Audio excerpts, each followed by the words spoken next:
Nolan Wellsi juhtumis on palju uuendusi. Esmakordselt avaldatud uus video näitab väidetavalt viimast teadaolevat pilti temast enne kadumist. See TMZ poolt hangitud videomaterjal salvestati Horni saarel vaid mõned tunnid enne tema kadumist. Räägime, mida see võib uurimise jaoks tähendada. Ja advokaat Ben Crump, kes esindab Nolan Wellsi perekonda, tegi just suure avalduse, et selle sõltumatu lahangu esialgsed tulemused avalikustatakse homme. Tere tulemast saatesse Sidebar, mida esitab Law and Crime. Mina olen Jesse Weber.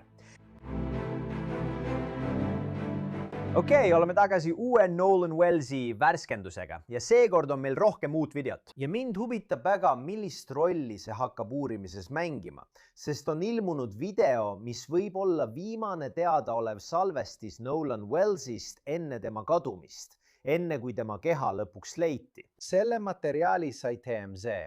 Väidetavalt salvestati see Horni saarel vaid mõned tunnid enne Nolan Wellsi kadumist. Isik, kes selle videosse jäädvustas, uskus, et see oli Nolan Wells. Ta oli selles nii kindel, et läks šerifi büroosse ja näitas seda politseile. Kui see tõesti on Nolan Wells, siis võite küsida, miks, eks? Miks inimesed seda uskusid? Videos pole tegelikult tema nägu näha. Miks siis inimesed arvavad, et see on tema? Mida see meile ütleb selle kohta, mis siis juhtus? Las ma alustan siit. Sellest ajast, kui me viimati sellest juhtumist rääkisime, on palju juhtunud. Näiteks sel nädalal saatsid pere ja sõbrad Nolan Wellsi viimsele teekonnale. Reverend Al Sharpton viis läbi matuseteenistuse. Tyler Perry maksis väidetavalt matuste eest. Sharpton tegi matustel suure avalduse uurimise kohta. Sellest räägime varsti lähemalt. Aga me teame ka seda, et FBI on kaasatud. Nad uurivad neid väidetavaid ähvardusi, mis on tehtud selle juhtumiga seotud inimeste vastu. Nüüd, nende väidetavate ähvarduste üksikasjad, sisu, kellele need saadeti, seda me veel ei tea, aga me teame, et FBI uurib seda. Mis puudutab telefoni, Nolani telefoni, siis see on pere käes. Ja pärast seda, kui öeldi, et usutakse, et andmed võidi sellest telefonist kustutada, teatati, et nad kavatsevad seda telefoni uurida koos osariigi uurijate ja omaenda ekspertidega, pereekspertidega. Ja see kõik toimub ajal, kui on võimalik, et selle juhtumi arutamiseks kutsutakse kokku vandekohus. See on taustal õhus. Ja me ootame endiselt lahkamistulemusi, eks? Osariigi ekspertiisi lahkamine ja sõltumatu lahkamine, mille tellis Nolan Wellsi perekond. Nii et kõik see toimub praegu. Ja nüüd tahan ma rääkida sellest, mis selle videoga toimub.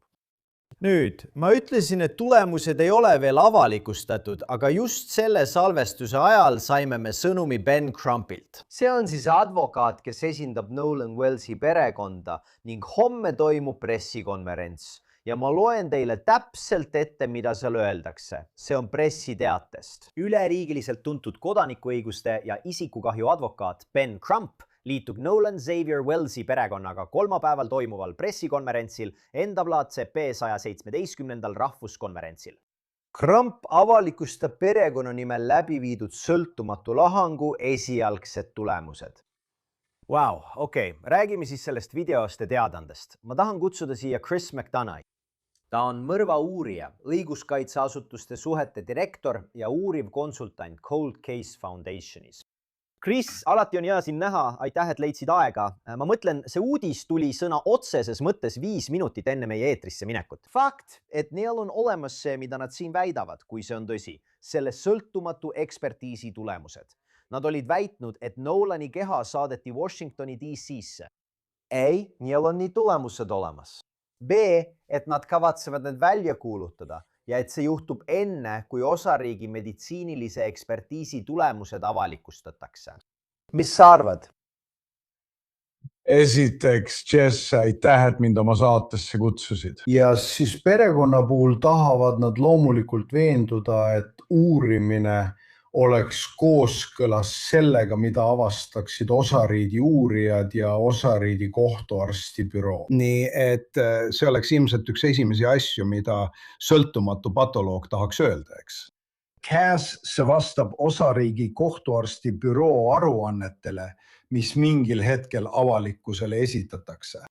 Ja kui need tegelikult ei ühti, siis loomulikult tekivad sellele infole ka teised tõlgendused. Ja nad tahavad veenduda, et riik oleks sellest teadlik. Ja siis võtavad nad need täiendavad leiud ja võrdlevad neid uurimise käiguga. Ma mõtlen, see oleks siin loogiline samm, eks? ja siis loomulikult tehakse sellest hetkest otsus. Milliseid täiendavaid teste tuleks veel teha? Millist muud tõendusmaterjali tuleks veel uurida? Ja kui teise lahkamise käigus leitakse tõesti mingi anomaalia, siis loomulikult tahetakse need punktid üle kontrollida. Osa riigi uurijad kontrollivad, et kõik vastaks mõlema lahkamise tulemustele tervikuna. Nii et jah, osariigi meditsiiniline ekspertiis pole veel tulemusi avaldanud, sest nad ootavad toksikoloogia tulemusi. Minu arvates tundub, et see sõltumatu lahkamine pole toksikoloogilisi analüüse teinud, eks? Sest nad poleks saanud tulemusi nii kiiresti kätte. Võib-olla ma eksin, parandage mind, kui ma eksin. Aga kui tehakse selline avaldus, kas see viitab teie arvates sellele, et võib-olla kuriteo kahtlusele viitavaid märke, et Nolan Wellsi kehal olid mingid jäljed või vigastused, mis viitaksid sellele, et tegemist polnud lihtsalt uppumisega, vaid millegi muuga? Ja ma tean, et uppumisest või võimalikust uppumisest rääkides on asi keeruline, sest väliseid märke, et keegi oleks teda vette lükanud või vee all hoidnud või midagi sellist, ei pruugi olla. Aga kui tehakse avaldus, et need leiud avalikustatakse, kas sellest saab midagi järeldada? Tead, väga head tähelepanekud. Üks asi, mida saab peaaegu kohe kindlaks teha, on kopsude kui terviku mikroskoopilised leiud. Kui kehas või hingamisteedes on vett või vedelikku, saab seda samuti tuvastada ka teisel lahangul, sest selle kohta on olemas mikroskoopilised tõendid. Nii et see esimene asi ütleb meile kahte asja. Esiteks, kui on vedelikku, siis see ütleb meile, et oli elus. Olbu, sest ilmselgelt hingab ta sel hetkel vett sisse. Nüüd on järgmine küsimus, millele tuleb vastata. Millised olid need asjaolud, mis sinu arvates ta sinna vette viisid? Kas on mingeid tõendeid kuriteo kohta? Kas tema organismis on alkoholi või muid aineid? Ja just siin saavad toksikoloogilised raportid olema võtmetähtsusega juba esimesest lahkamisest alates, sest need näitavad, millised ained olid selle noormehe veres kõige suuremas kontsentratsioonis. Olgu, eks me näeme, mis sellest välja tuleb. Loomulikult anname endast parima, et seda siin sidebaaris kajastada. Ma ütlesin just oma meeskonnale, et valmistume selleks ja vaatame, mis saab. Las ma küsin selle salvestise kohta, mis välja tuli. TMZ sai selle salvestise, mis on väidetavalt tehtud Horni saarel 4. juulil kell 14.23. Väidetavalt näidati seda šerifi büroole. Videos on näha, kuidas kaamera liigub üle nende paatide ja vee peal olevate inimeste. Ja tundub, et ühe paadi tagatekil seisab mees. Ja tundub, et ta kummardub millegi järele, sirutab käe välja, tema nägu pole näha. Aga inimene, kes selle video tegi, usub, et see oli Nolan. Miks? Mees kannab väidetavalt ujumispükse, mis on sama värvi nagu need, mida Nolan kandis sellel 4. juuli fotol, mida kõik on näinud. See on väga kuulus foto, eks? Kurikuulus foto. See on jälle see foto, kus ta on koos sõpradega paadil.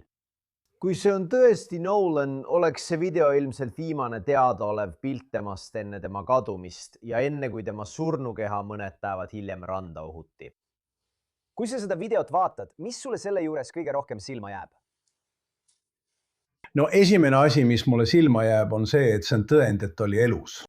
Ja kui see tõesti on tema, siis me teame, et ta oli sellel kuupäeval ja kellaajal elus, lähtudes selle konkreetse video metaandmetest, mida nad saavad välja võtta.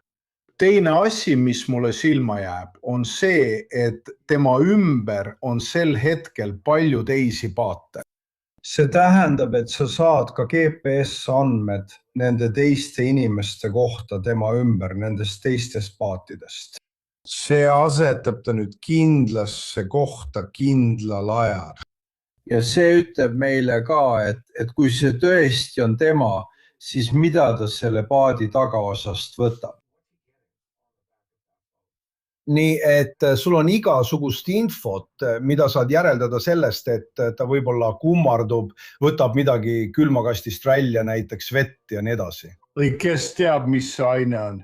Aga nüüd saab uurija minna tagasi ja öelda, okei, kellele see paat kuulus, mis on selles külmakastis ja siis saab selle tegelikult tagasi jälitada võib-olla teistele tegevustele, mis toimusid varem samal päeval ning seostada seda võimalike teiste toksikoloogiliste tulemustega hiljem. Kui see tõesti oli mingi aine, näiteks alkohol või midagi sellist ja me ei tea seda, okei, aga just selliseid asju saabki sellest teada. Aga mis veelgi olulisem, sa saad GPS-i metainfot kõigi teiste ümberkaudsete paatide kohta. Ja siis saad selle seostada sellega, kust tema keha hiljem leiti ning need punktid omavahel ühendada. Kuidas see liikus punktist A? Kuidas ta liikus punktist A punktid Z ja püüda seda puslet kokku panna? Videos salvestati taas kell 14.23, eks? Ben Crump on öelnud, et Nolanit nähti viimati saarel kell 15.00. Ma ei ole näinud sellele vastu rääkivaid väiteid. Tundub, et kell 15.00 on see aeg, mida me kuuleme. Aga jällegi, midagi võib muutuda ja me usume, et paat lahkus umbes kell 16.31. Nii et selle video ja paadi lahkumise vahel, mis väidetavalt lahkus ilma temata, on umbes 2 tunni pikkune ajavahemik. Üks asi veel. See video näitavat, et Nolan on paadis. Kas see on sama paat, kus tema sõbrad olid? Tead küll, see kurikuulus 4. juuli foto näitab teda koos sõpradega paadis. See videomaterjal tundub olevat võib-olla teist paati, võib-olla teiste inimestega. Mis sa arvad? Jah, ma ei tea kindlalt, aga ma lihtsalt arvan.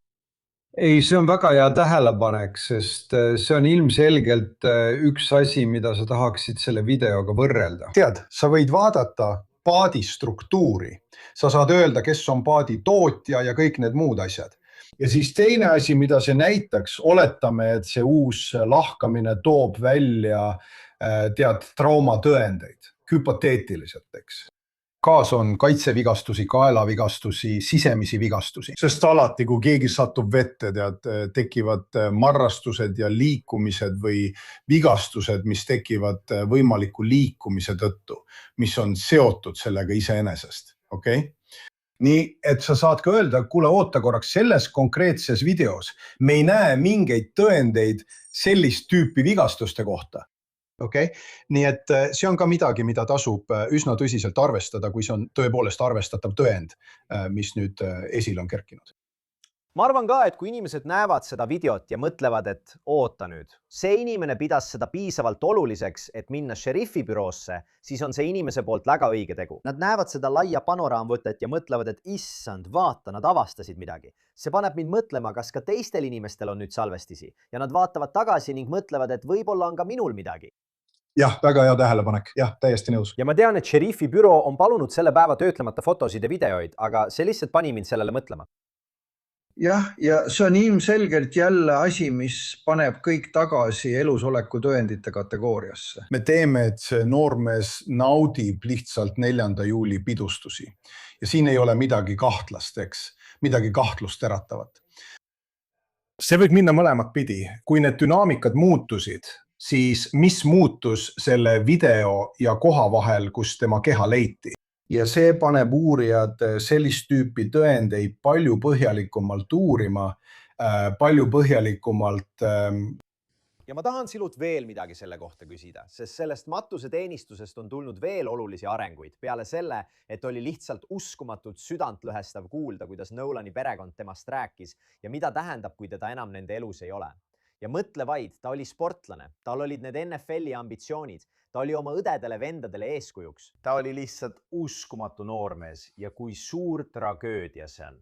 Aga see matuseteenistus, mis toimus 20. juulil Centerpointi kirikus Ocean Springsis, Mississippis, tõi kohale 100 inimesi. Al Sharpton tegi suure avalduse, et tema ja näitleja Tyler Perry pani kumbki välja ilmselt $50,000, et saada teavet, mis viiks võimaliku süüdimõistmiseni või annaks infot selle kohta, mis juhtus Nolan Wellsiga. Nii et kokku on välja pandud $100,000 kõigile, kes infot annavad. Seda ütles ta matustel. Kuna Mississippi on nii eriline, siis ma ei ütle mitte ainult, et me ei taha midagi. Ma tahan seda kohe siin ja praegu öelda. ja mind inspireerib see, kes meid selles süüdistanud on. Ma tahan National Action Networki ja enda nimel välja panna $50,000 suuruse preemia kõigile.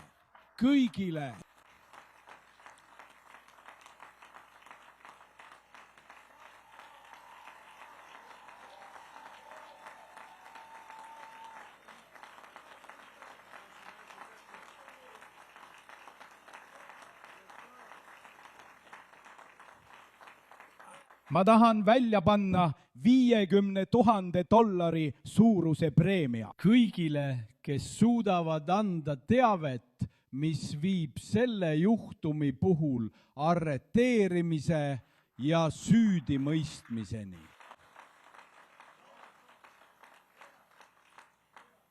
Ta ei olnud sellel saarel üksi. Keegi nägi midagi ja teab midagi. Ma ei tulnud siia raha teenima, ma tulin raha andma. Tõuse püsti ja räägi tõtt. Mis iganes see ka poleks, hea või halb. Me ei hakka selle üle ette otsustama, aga me ei saa seda lõpetada enne, kui kõik faktid on teada. Lubage mul öelda Kristiinele ja Elmole, enne kui me teeme ärasaatmispalve ja saadame perekonna välja, et ma just sain sõnumi. Kristiine ja Elmo, kas te teate seda? Tyler Perry ütles, et ta maksab matuste eest. Ta peab vaatama, sest ta ütles, et ma panen sama palju ja lisan veel $50,000. Veel. Nii et me paneme välja $100,000 kõigile, kes endast märku annavad. Me tahame lihtsalt tõde.